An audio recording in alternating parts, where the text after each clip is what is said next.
संतान उत्पत्ति में बहुत विचार होता है। यदि कोई स्त्री यदि दिन में गर्भवती हो गई, बात समझिएगा, शास्त्रोक्त बात बोल रहा हूं, आप कुछ भी समझें। यदि कोई स्त्री दिन में गर्भवती हो गई तो लिख लो, जो स्त्री दिन में गर्भवती हुई है तो दिन में जो गर्भ स्थापित हुआ है वो बच्चा माँ बाप का और समाज का बहुत बड़ा, समाज को और माँ बाप को हानि पहुंचाएगा। दिन में शाम के समय यदि स्त्री गर्भवती हो गई तो वो नालायक ही होगा, लिख लो। हिरण्याक्ष हिरण्यकश्यप इसका उदाहरण है। महर्षि कश्यप की पत्नी दिन शाम के समय अपने पति से बोलने लग गई कि मुझे काम का वेग है, आप मुझे संतुष्ट कीजिए। महाराज ने, पति ने रोका कि देवी ये संध्या का समय है, अभी गर्भाधान का मुहूर्त नहीं है, अभी गर्भाधान का शुभ समय ये शाम है, भगवान को याद करने का समय, और तुम क्या सोचे बैठी हो। पत्नी ने नहीं माना और पत्नी ने जिद की तो गर्भाधान हुआ। तो उस गर्भाधान से हिरण्याक्ष और हिरण्यकश्यप जैसे राक्षसों का जन्म हुआ। शास्त्र प्रमाण है। इसलिए हमारे यहाँ ये विचार भी होता है कि गर्भाधान कब होना चाहिए। इसलिए संयमी गृहस्थ में हो, पत्नी के साथ हो तो भी संयमी रहना है। संतान के लिए विचारवान होना है। क्या होना है? विचारवान।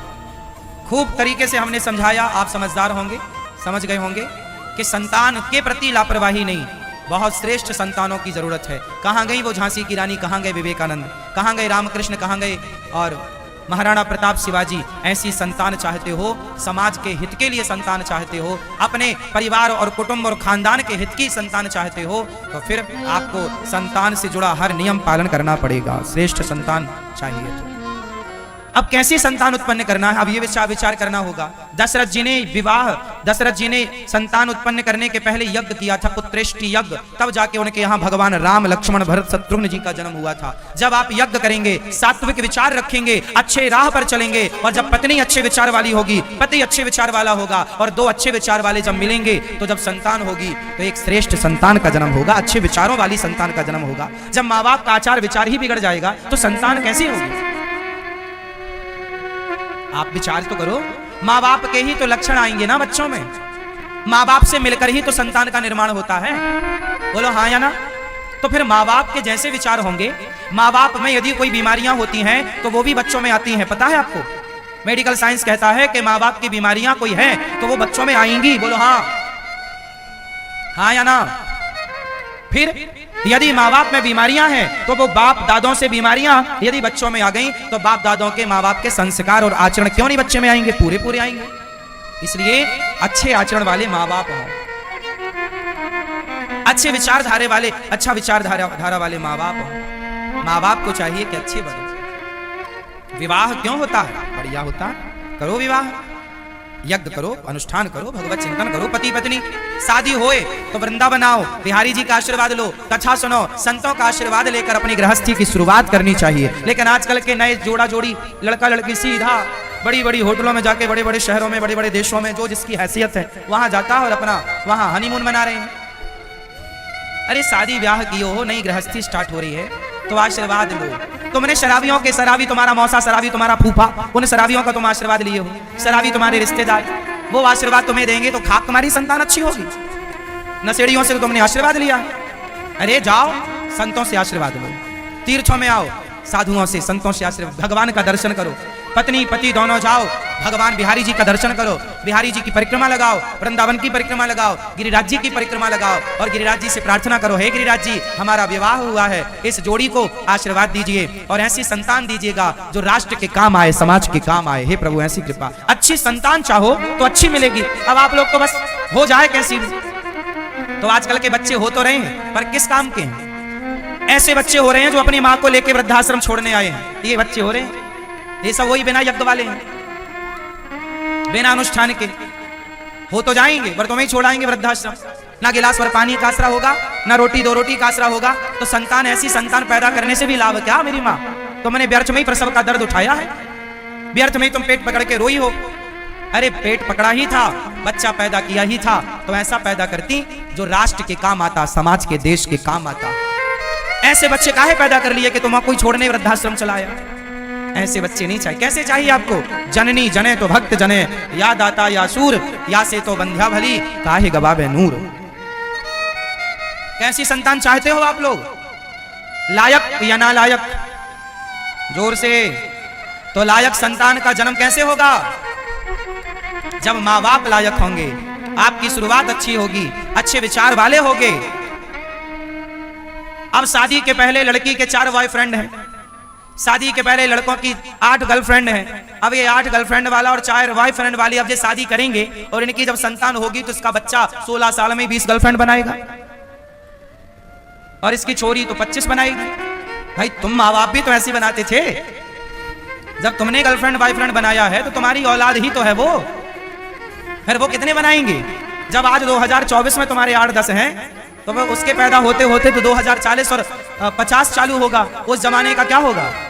उस जमाने में 10-20 से थोड़ी, उस जमाने में तो आए दिन नए गर्लफ्रेंड नई बॉयफ्रेंड होगा। तो जैसे माँ बाप, भाई बबूल का बीज गिरेगा तो बबूल ही तो पैदा होगा, और आम की गुठली यदि गिरेगी तो आम ही ना पैदा होगा। भाई जो बीज होगा वही ना फसल तैयार होगी। पेड़ बोए बबूल का तो आम कहां से आए? गाय का बच्चा गाय ही होगा, गाय का बछड़ा वो गौवंशी ही कहलाएगा, और भैंस का भैंसा ही कहलाएगा, गीदड़ का गीदड़ ही कहलाएगा, और शेर का शेर ही कहलाएगा। इसलिए आप जैसे विचारधारा वाले होंगे उस विचारधारा वाला बच्चा पैदा होगा। आप तय करिए कि आपको संतान कैसी चाहिए, जैसी चाहिए वैसे आचरण अपने बना लो। कितने लोग मेरी इस बात से सहमत हैं कि जैसे आचरण वाले माँ बाप होते हैं लगभग वही आचरण वाले बच्चे, उन पर पूरा पूरा प्रभाव। बताओ माँ बाप का प्रभाव बच्चों में पड़ता है या नहीं? हाँ या ना? जोर से। तो शादी के बाद कहां जाना चाहिए? संतों का आशीर्वाद लो, अच्छे लोगों का, माता पिता का आशीर्वाद, अच्छे आचरण वाले बनो। किस किस को बात समझ आ गई?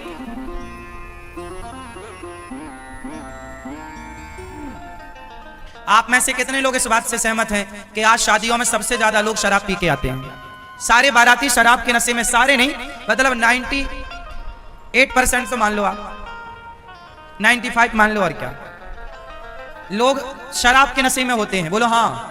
आजकल तो बड़े बड़े शहरों में शादियों में स्त्रियां तक शराब पीती हैं। हाँ या ना? आप लोग पीते नहीं? मैया आप नहीं? सही बताओ, कभी शराब नहीं पी आप? सहेली तो कह रही थी कि एक बार हमारे संग बैठ के पी रही थी आप, नहीं? आजकल शादियों का मतलब शराब हो गया है। आजकल शादियों में जैसे लोग ना खाना पीना रखते हैं ना, बफर सिस्टम, स्टॉल लगाते हैं सब चीजों का, ऐसे एक शराब का भी अपना होता है, मैंने सुना है। क्या ये बात सही है? शराब का भी एक स्टॉल होता है जहां लोग जाके अपना शराब पीते हैं, शादी में आए हैं।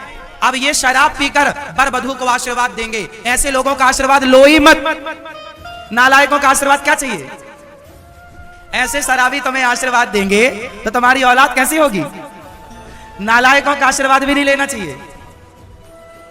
क्यों? आप बताओ। आशीर्वाद उनका लिया जाता है जो अपने से श्रेष्ठ आचरण वाले हों, क्योंकि आशीर्वाद जो हमें देते हैं उनका आचरण हम पे आता है। इसलिए माता पिता के चरण छुए जाते हैं ताकि माँ बाप के संस्कार हम पर आए। बड़ों के पांव, गुरु के पांव छुए जाते हैं ताकि बड़ों का आचरण हमारे जीवन में आए, उनकी तरह बने। अब शराबियों के आशीर्वाद से आप क्या बनोगे?